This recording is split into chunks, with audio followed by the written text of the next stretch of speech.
Muy buenos días, estimados alumnos. Bienvenidos a su tercera semana de su clase de hidrología superficial.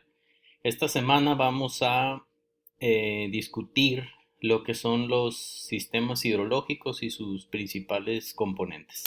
Para comenzar, vamos a ver qué es un balance de agua, cómo se obtiene un balance de agua y cómo se aplica a una cuenca hidrológica, ¿sí? Comúnmente los hidrólogos aplican la ecuación de la conservación, ¿sí? La ecuación de conservación es básicamente un balance entre entradas y salidas de flujos, en este caso de agua, ¿sí? Es un balance hídrico en una región conocida como cuenca, ¿ok? Una cuenca es un área definida en base a la topografía de un lugar, ¿no? Donde toda el agua drena o escurre a un punto común, ¿sí? Y este punto en común está definido en una parte baja dentro de la sección transversal de un cauce, ¿sí? Que puede ser un río o un arroyo, dentro de una red de drenaje, ¿ok? Por ejemplo, en esta imagen que están viendo en su diapositiva, este punto es un punto de drenaje. El punto es arbitrario, uno lo puede definir en cualquier parte de un área topográfica, ¿sí? Pero este punto no es arbitrario, no es, se tiene que poner ese punto de desagüe en la red de drenaje, ¿sí? En un cauce y en la sección transversal de ese cauce, ¿no? Entonces, por ejemplo, aquí en su imagen ven este punto, ¿sí? Está definido en una presa, en el centro de un cauce, ¿no? Entonces, toda el área que se encuentra hacia arriba, hacia los puntos más altos de esta área, se le denomina cuenca, ¿no? Y si pueden ver aquí en estas flechas, toda el agua que por efecto de la precipitación escurre en esta área va a dar a este punto, ¿sí?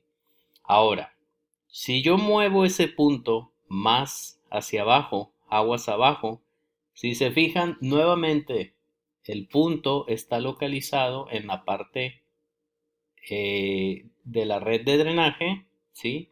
En un punto bajo, ¿sí? Y a partir de ahí tenemos otra área que va hacia los puntos más altos, ¿sí?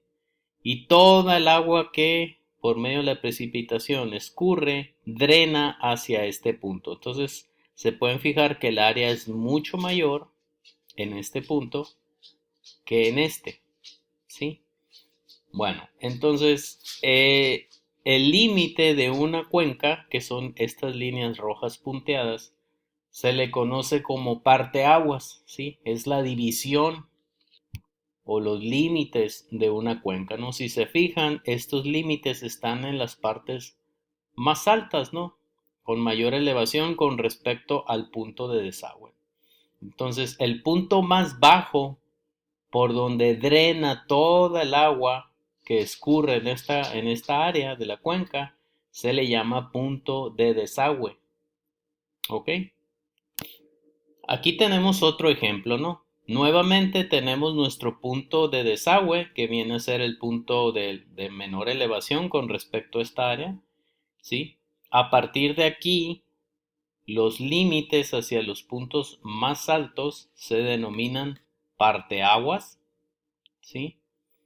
Y toda el área dentro de esta cuenca se le denomina área de drenaje, ¿sí? O área de captación también se le puede denominar, ¿no?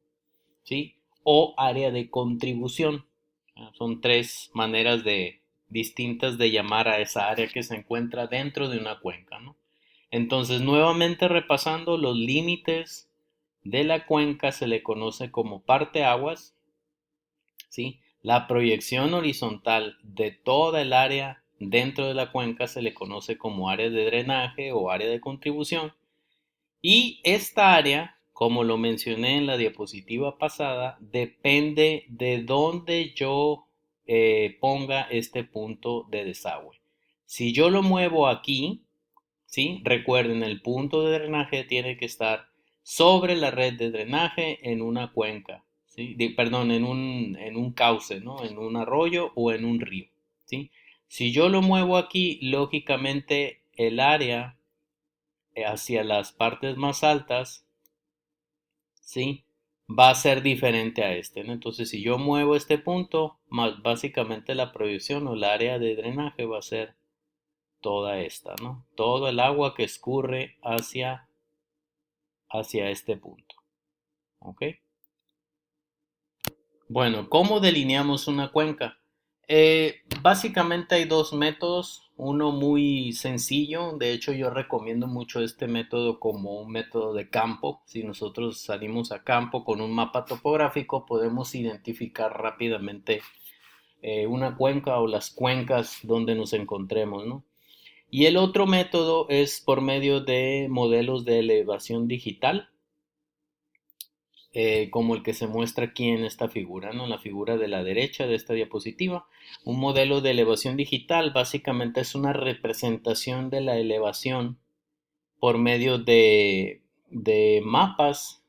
Cada píxel de esa imagen representa un valor de elevación y estos mapas digitales se pueden cargar en diferentes software, principalmente sistemas de información geográfica, y nosotros podemos delinear o calcular pendientes, áreas de drenaje, etcétera, por medio de un sistema de información geográfica, ¿no?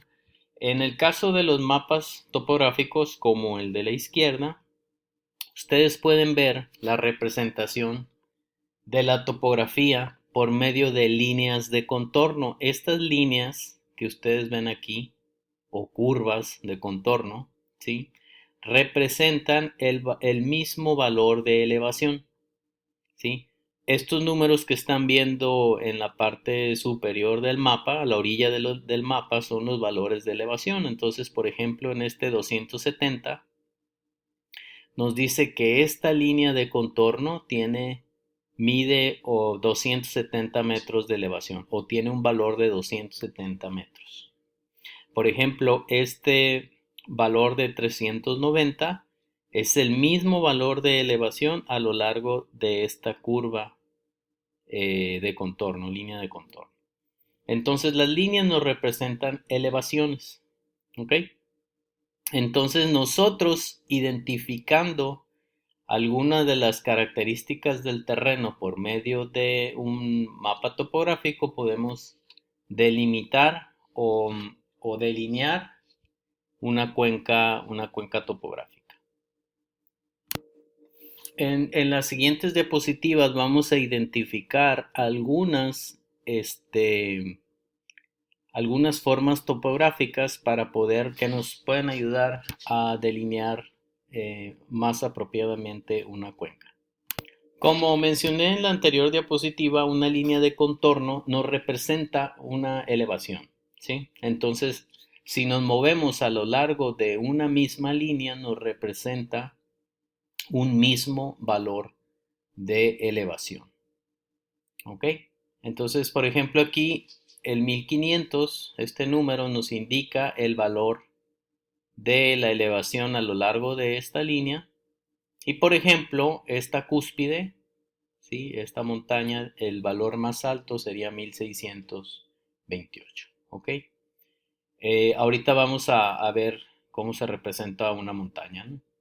Las pendientes. Cuando las líneas de contorno están muy pegaditas entre sí, quiere decir que tiene una pendiente muy pronunciada.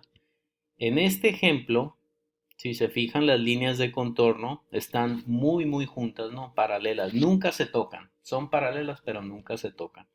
Entonces, fíjense cómo la distancia entre ellos es muy corta. Quiere decir que tenemos una pendiente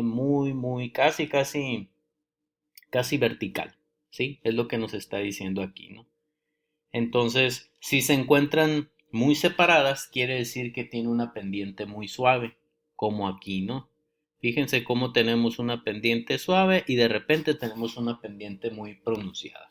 Entonces, lo que nos representa topográficamente esta figura es un acantilado, ¿sí? Aquí hay un acantilado y luego sigue una parte muy plana.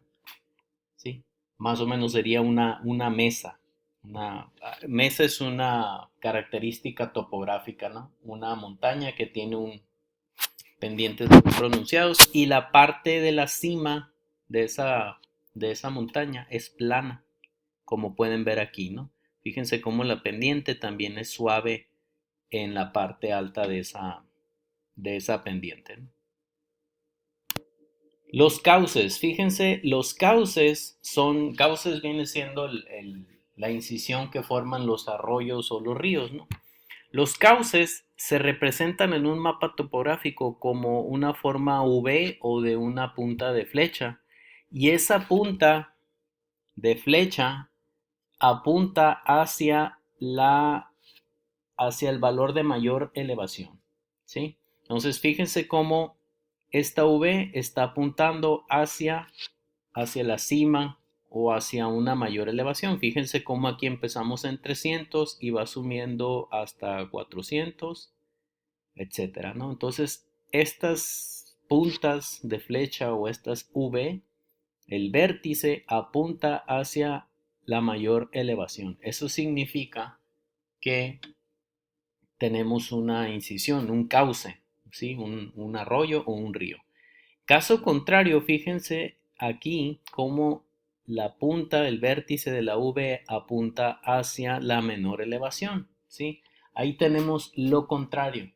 Tenemos una, tenemos una cima de una loma, ¿no? O de una montaña, ¿no? Entonces, hagan de cuenta que en el caso de los cauces tenemos una incisión o una superficie este, cóncava. Y aquí tenemos una superficie convexa, ¿no? O sea, apuntando la, la cima hacia arriba y en el caso del cauce, la incisión apunta hacia abajo de la superficie. Entonces, espero que haya quedado claro esta explicación. Los montículos o montañas se representan con líneas concéntricas, líneas de contorno concéntricas, ¿no? Entonces, todos estos que ven aquí son montañas. Las depresiones. Depresión, pues viene siendo es un hoyo, básicamente por debajo de la superficie, y se representan también con líneas concéntricas, ¿sí? Pero tienen pequeñas líneas rectas, ¿sí? Apuntando hacia la dirección de la depresión. Entonces, regularmente en un mapa topográfico, si ustedes ven grandes extensiones como estas, son minas regularmente, no son depresiones. En este mapa podemos, en base a lo que hemos explicado anteriormente, yo creo que podemos identificar algunas características del terreno. Por ejemplo, un pequeño acantilado, aquí podemos ver las líneas de contorno muy juntas, quiere decir que tenemos una pendiente muy pronunciada, entonces en esta parte tendríamos un acantilado. Una planicie de inundación de un gran río. Ok, acuérdense, planicie, como su nombre lo indica, es un terreno plano, eso significa que tiene poca pendiente, entonces nuestra planicie estaría aquí y aquí podemos ver el cauce del río, entonces nuestra planicie sería en esta región. Una depresión, acuérdense que la depresión son líneas concéntricas con líneas rectas apuntando hacia el centro de la depresión. Entonces, fíjense cómo tenemos aquí, en esta parte, una depresión. Una mesa, bueno, como mencioné, mesa sería una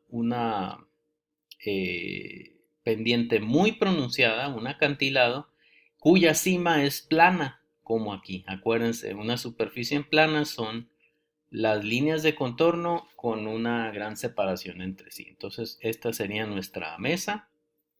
Y cauces de pequeños arroyos y tributarios serían las V, las vértices de una punta de flecha apuntando hacia la parte más alta. Entonces, todos estos son pequeños cauces que se encuentran aquí.